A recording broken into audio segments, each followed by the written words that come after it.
Voilà, l'heure est à la fête, même si de nombreuses questions vont se poser très vite. Pour le moment, ce sont les militaires qui ont le pouvoir. La fameuse CAPSAT, cette même unité qui avait propulsé, hein, souvenez-vous, Ange Rasouel au pouvoir en 2009. Karim Yaoui, bonjour. On va essayer d'analyser ce qui est en train de se passer et ce qui va se produire éventuellement dans les jours et les semaines qui arrivent. Quel est le risque, le premier risque qui va se poser? Cette jeunesse qui se mobilise depuis fin de septembre, elle avait initié ce mouvement de contestation. Est-ce qu'elle risque pas de se faire doubler, de ne pas récolter les fruits qu'elle a semés? C'est tout à fait possible parce que par le passé, c'est ce qui s'est souvent produit. Et d'ailleurs, cette fameuse CAPSAT dont on parle, c'est cette CAPSAT qui avait amené au pouvoir Ange Rasouel en 2009 et qui le chasse du pouvoir aujourd'hui. Alors cette CAPSAT qu'on présente comme une unité de l'armée n'est pas une unité combattante, mais on la considère souvent comme un peu le cœur battant de l'armée malgache.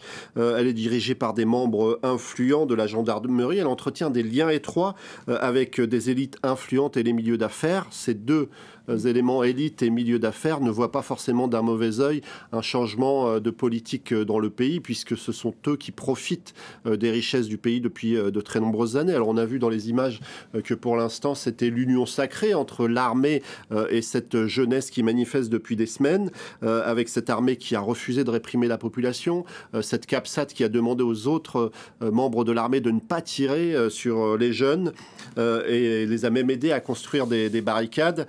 Le problème, c'est qu'on a très rapidement vu que la prise de pouvoir, c'est celle avant tout de la CAPSAT et non pas des manifestants. C'est bel et bien elle qui, dans les faits, prend le pouvoir en annonçant la mise en place d'un comité qui est composé d'officiers, de gendarmes, de la police nationale, qu'on saupoudrera peut-être de quelques conseillers civils. Mais c'est ce comité qui assurera le travail de la présidence en promettant, on ne sait pas trop quand, à ce qu'il y ait la mise en place d'un gouvernement civil.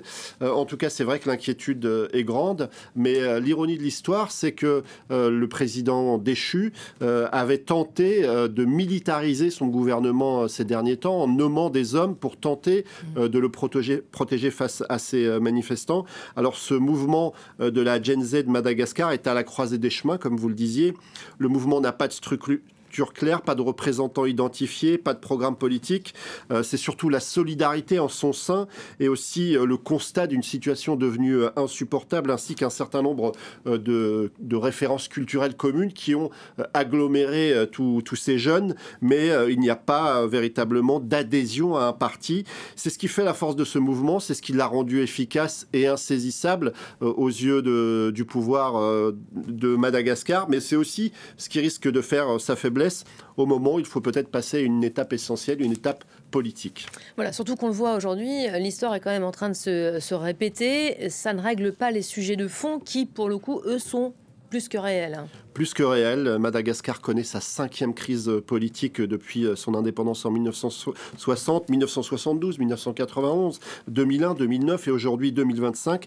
À chaque fois, le pouvoir promet la fin du désordre et l'avènement d'une forme de justice et d'équité sociale. Chaque fois, la jeunesse se retrouve contrainte à descendre dans la rue. Et encore une fois, c'est la situation socio-économique qui a mis le feu aux poudres.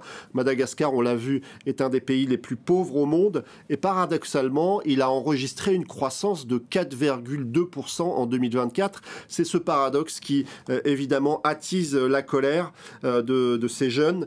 La population de Madagascar a un âge médian de 20 ans. Pas de perspective et finalement les difficultés de ces derniers temps, notamment les pénuries d'électricité ou encore les pénuries d'eau, ont agi comme un catalyseur à une colère latente mais profonde. Ce cycle se répète tous les 10 à 15 ans. De nombreux observateurs attribuent cette énième crise à ce qu'ils appellent l'élite prédatrice, souvent binationale dans le pays. Elle extrait les ressources naturelles sans favoriser le développement. Elle impose une forme de monopole, empêche que d'autres puissent profiter de l'exploitation, d'autres investisseurs notamment. Cette minorité a la main mise sur l'économie et l'administration. Et c'est ce qui inquiète, c'est que cette minorité entretient des liens particulièrement étroits avec l'armée. Les différents gouvernements souvent ont été corrompus par cette élite pour maintenir un statu quo. Le problème, c'est que les différents mouvements de contestation à l'œuvre à chaque fois réussissent à faire tomber un président mais qui n'incarne qu'une façade. Et à chaque fois, le système réussit à se reconstruire, à se reproduire. C'était le cas notamment en 1972. Des étudiants avaient fait tomber le gouvernement en place avec le soutien de l'armée, mais l'armée immédiatement avait porté au pouvoir un autre homme qui a reproduit cet éternel schéma. Voilà, c'est ce qu'on nous dit aujourd'hui à Antananarive. Il y a de nombreux politiques, de vieux loups de politiques qui se pressent au QG de la CAPSAT pour essayer de briller en ces heures si cruciales. On aura l'occasion d'y revenir dans l'info du jour avec notre invité Vincent Hugeux. Merci beaucoup Karim pour le décryptage.